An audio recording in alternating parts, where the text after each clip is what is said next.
Hello, American assholes. So, I wanted to talk to you guys about our trip to the Texas border. As you know, a lot of you followed us through our Facebook Live. I wasn't able to do the TikTok Lives. We learned a lot. We saw a lot. And one of the biggest things we learned is that we're horrible at this part of it. The editing videos, getting videos, the right angles, we got a lot to learn, so bear with us because we're learning that shit. But I wanted to talk to you about the things that we saw, and I'll put some videos in with this as well.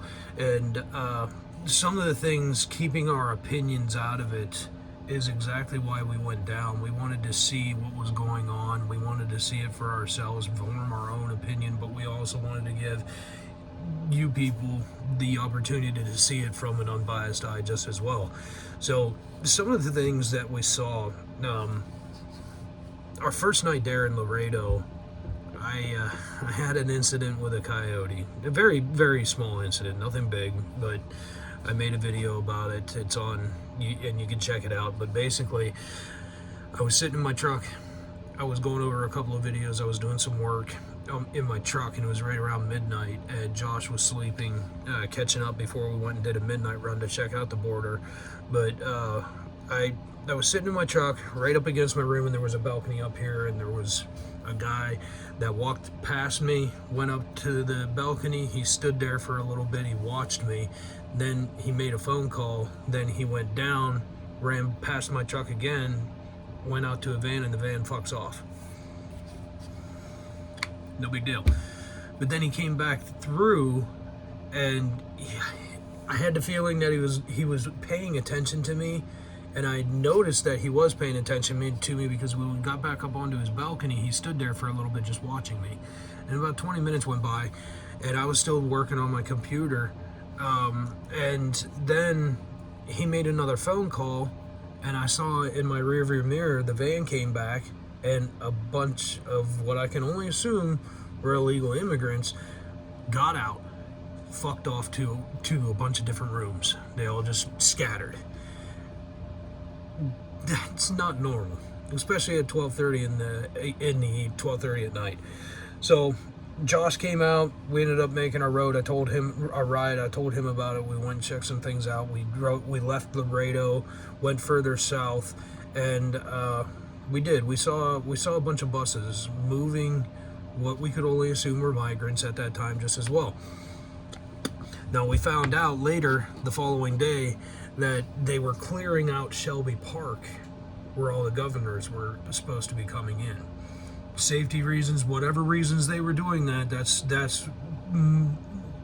I'd say probably 99% chance that's what those buses were. Those buses were full of illegal immigrants that they were moving from Shelby Park to those other encampments that we drove by and saw. And you'll see those, we have videos of those just as well. Then we went back to bed, and we got up and we went to the rally, the Take Your Border Back rally. Now, met a lot of great people there. A lot of kind-hearted, good people that are just concerned with what's going on with our border, concerned with what's happening, and some people that just wanted to be there for the event. And then there were some people that were there for malicious reasons. Those people that were there for malicious reasons, not violent malicious reasons, not anything, not violently malicious, but the videos, getting the likes, the social media likes, getting the attention. That's what I'm talking about. Those type of people were there. It's rather disgusting when you see a group over here arguing with a group over here. You're arguing the same fucking thing, but you're going against each other because you want to be the fucking loudest one. It's horrible. I've always said that these phones, these smartphones and social media, it's a nuclear fucking weapon in our hands, and we have no idea how to wield it. And we got a lot of selfish people out there that are only doing it for their own, they're doing it for their own benefit, 100% their own benefit. And case in point was there was a guy that got pulled over right in front of the rally, and right in front of my truck. It was right there, his van, my truck.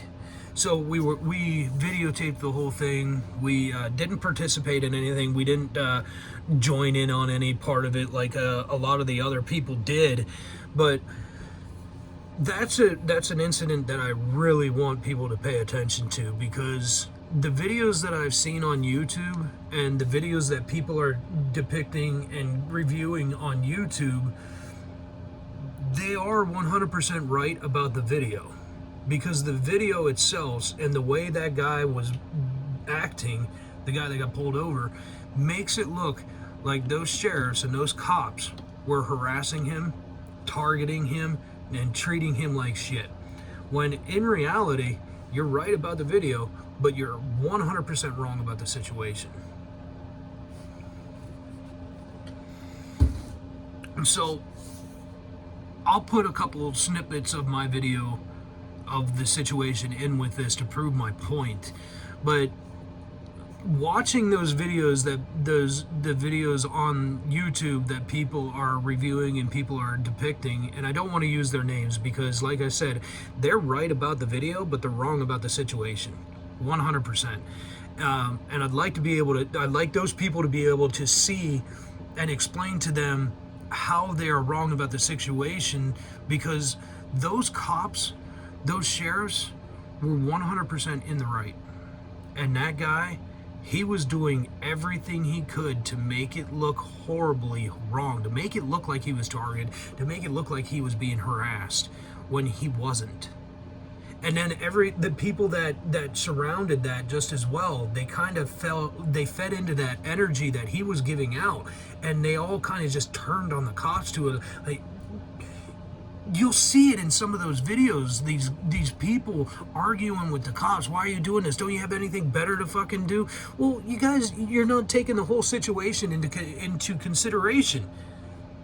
That guy's tags were 4 years expired. 4 fucking years. His vehicle tags were expired. Now, come on. You know when you drive past a cop with expired tags that you're going to get pulled over. What we also found out is that was his 3rd time being pulled over while he was down there. His 3rd time. Yeah, you can't take care of your tags overnight. Yeah, I get that. You can't do that. But you can at least take care of somewhat of the situation. Long story short, and police, if you're a cop or whatever, please answer this.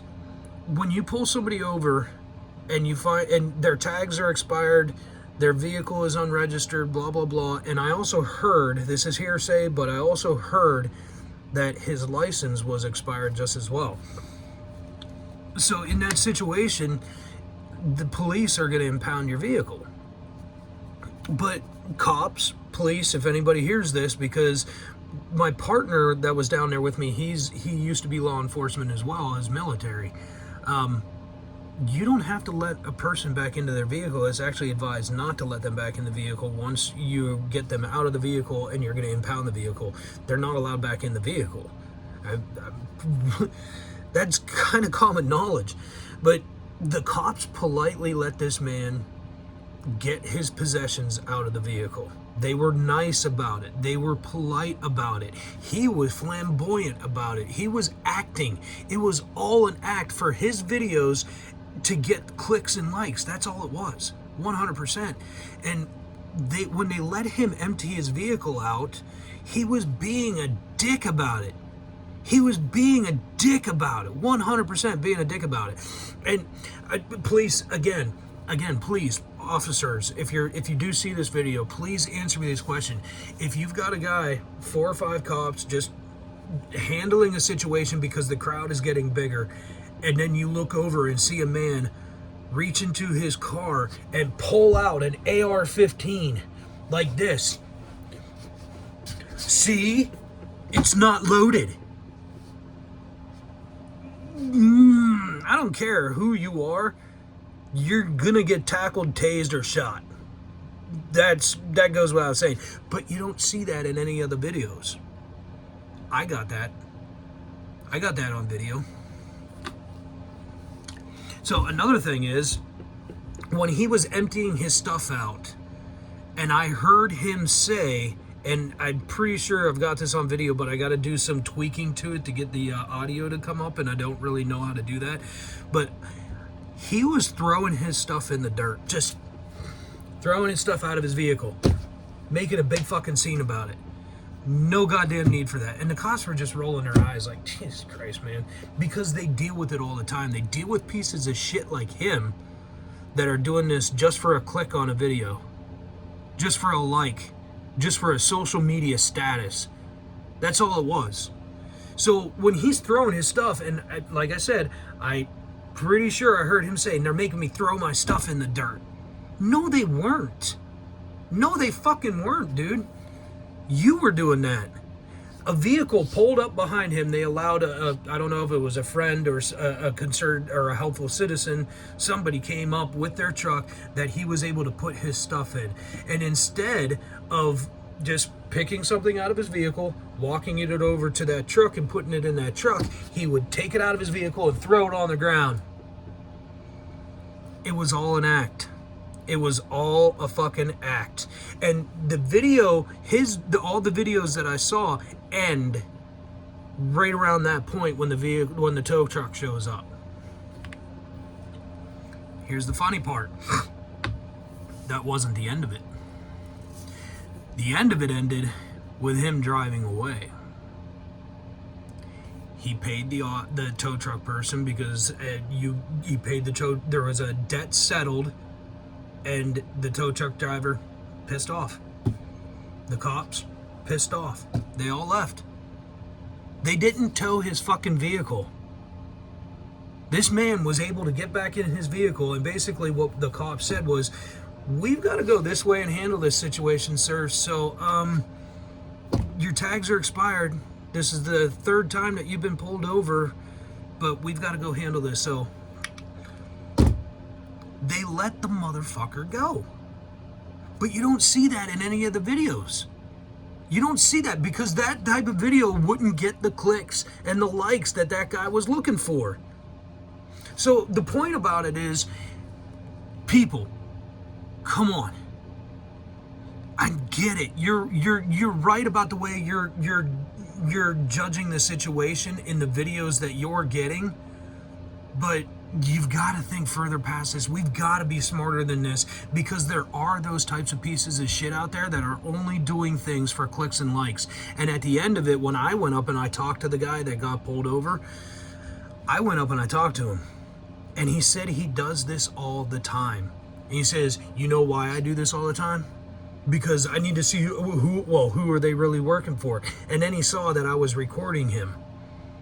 And I asked him, do you mind if I'm recording? He said, no. He was caught in his lie. He was caught in his fabrication by me. So that guy, this is a message to him. If I ever see you again, and if I ever see you pulling that shit again in front of me, I will call you out in a fucking heartbeat, because pieces of shit like you are the reason everybody is fucking divided in this country, because you're doing it for your own selfish intent and your own selfish want off of a fucking social media. You're a piece of fucking shit. You deserve to be thrown in fucking jail, because you are 99% of the fucking problem. People like you are the fucking problem.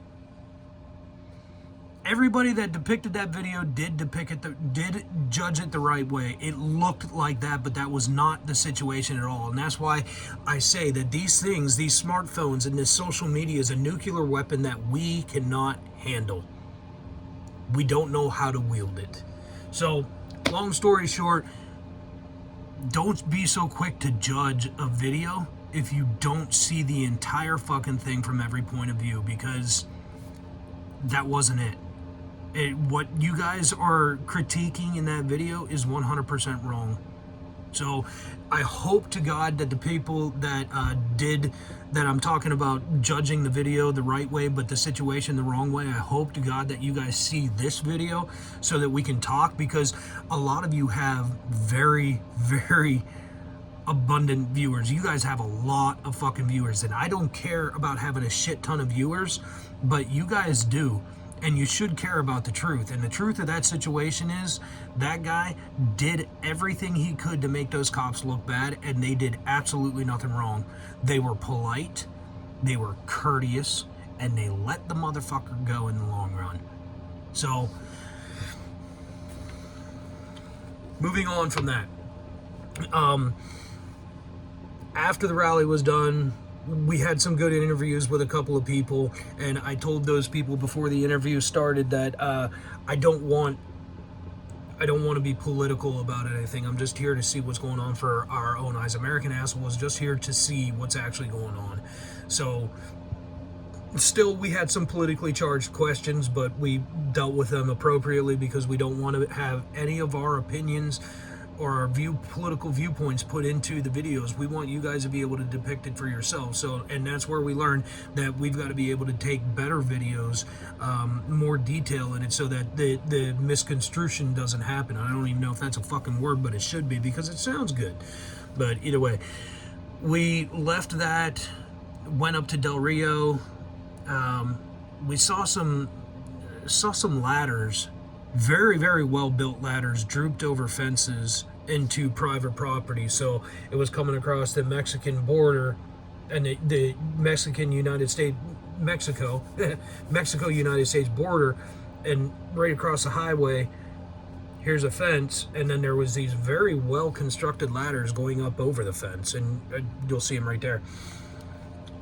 But when we got into Del Rio, that's where we were going to spend our evening. We got there, we hung out for a while, we checked a bunch of things out, and then we went to the Shelby Park event where all the governors the next day on Sunday. We went down there to see what was going on. And the same shit. Good-hearted people that are just concerned with what's going on, and then you have the actors. And we caught another thing. There was across the street some people arguing about opening the borders, and over here there was people arguing about closing the borders across the street, and they were just bickering back and forth. There was a reporter there, an independent journalist, you fucking douchebags, but an independent journalist was there instigating things. 100% instigating. Now, there was friendly arguments being yelled across the street, and I can say it was friendly because it wasn't harsh words. You know the difference. You know the difference when somebody's yelling across the street like, "Hey Ezekiel, hey Joshua." You remember that video? But still, there was calmness, but there was still debate going on across the street, from one street to the next street. And then there was a couple of journalists that came along, and I've got the one journalist saying to one of the guys on this side, "You should scream this really loud." And then the guy fucking does it. He screams it really loud. And then he instigates him to do more. And then the motherfucker is on the other side of the goddamn street encouraging those people over there to start screaming shit back. I'll say it again, if I ever see that motherfucker again, he's gonna get a what for too. But we've got to be better than falling for stupid shit like this. We've got to be able to see these people for who they truly are, and all they are is doing it for their own benefit. There was no need for people on this side to be screaming harsh, obscene words to people on this side. It wasn't like that the entire time until this fucking journalist came over and started telling these guys what to say, and then telling these guys what to say. It's fucking bullshit. So I gotta wrap this up because this is gonna be a long video, but I gotta be able to go through all of it as best I can. So if anybody has any questions, please ask. I'll be willing to answer them, obviously. But a lot of acting was going on, and that's what we were down there to find out. And that's exactly what we saw, is a lot of fucking acting. a lot of instigating and a lot of acting. Now, there is a crisis at the border that I personally saw. I talked to people that live right on the border. There was an older gentleman that lives right there, and his family's ranch. He asked me not to delete the video that I had taken of him talking to him, which I respectfully did, and I know that makes it hearsay. There's nothing that I can do about that, but this elderly gentleman was basically in tears. He's probably 86 years old. He has nobody left, no family left, nothing, no ranch, no land, nothing. It has all been destroyed over the years from all these illegal immigrants coming across, not the legal way, which there was a bridge 2 miles down the road. That was the pass, but no, they come this way at night through his property, and there's nothing he can do about it. They've destroyed his fences. He's lost cattle. Like, it's destroyed his livelihood, destroyed his family, and this elderly man was crying. Well, not really crying, because he's an old school motherfucker. He don't cry, but his eyes were welled up the entire time because he's so sick of it. He's done with it, and the reason he didn't want any videos to go out of him or any interviews is because he's already done it so many times, and it doesn't do him any damn good. I felt for that old man. I really did. He actually invited us to come to his house, to come over to his house, so that we could see across the Rio Grande. But somebody else started talking to him, so that didn't happen. But either way, regardless, like I said, that can be hearsay. The only thing I have is my word to stand on that. But there is so much acting going on between this shit politically. It's rather disgusting how these things are panning out. And that's the reason I want to go back down. We are planning another trip back down to the border, but we want to go to the spots where people told us nobody else goes because they're too bad. So we want to be able to go to those spots, and one of them being Big Bend. We want to be able to go into Big Bend and camp and hike along that border and see what we can catch and see what we can get videos for you guys. But I swear to God, the acting these people are doing is just, it's not helping anything out. And the fact that so many of you are falling for it is really sad in itself just as well. Now, like I said, some of you are depicting that video the correct way, but the situation you're not. And the situation is, there's a lot of pieces of shit out there that are doing all of this for their own social media likes. And I swear to God, those two people, if I ever see you again, I will call you out in a heartbeat if I don't beat your asses down. So pay attention. If you want to see more, like I said, we're planning hopefully 3 months. It's going to take us to be able to prep for this, we think, because Big Bend is a pretty large park. I think it's 1,800 lineal miles of, no, how was it? Well, somewhere around 1,800 miles worth of border in that area. And one of the border patrols had told us that for 60 miles he has 6 men, day and night. That's it. That's all he has for 60 miles worth of border, not fencing, because there is no fencing along in Big Bend. But 6 officers to terrain all of that area, 60 miles worth, 6 men day and night. That's it. And 6 men only for day and night. You think about that, that's probably breaks down to 3 men in the morning, or 3 men throughout the day and 3 men at night. But that's it for 60 miles worth. That's all they have, because their other offices were shut down, so they don't have the manpower anymore. But what we did notice is that Border Patrol is just as sick of it as we are. They truly are. And Border Patrol is just as sick as being used as pawns as the sheriffs are just as well, from what we got from the couple of officers that we talked to. So please, if you have any questions, like, check it out. And yeah, this 25 minutes, probably going to be a 30-minute video or so once I get done adding a couple of things to it. But pay attention, guys, because it's all a show. 90% of these independent reporters that you're getting information from, they're just fucking acting. They're pieces of shit. They're part of the fucking problem. So pay attention to it, guys. I'll check you later.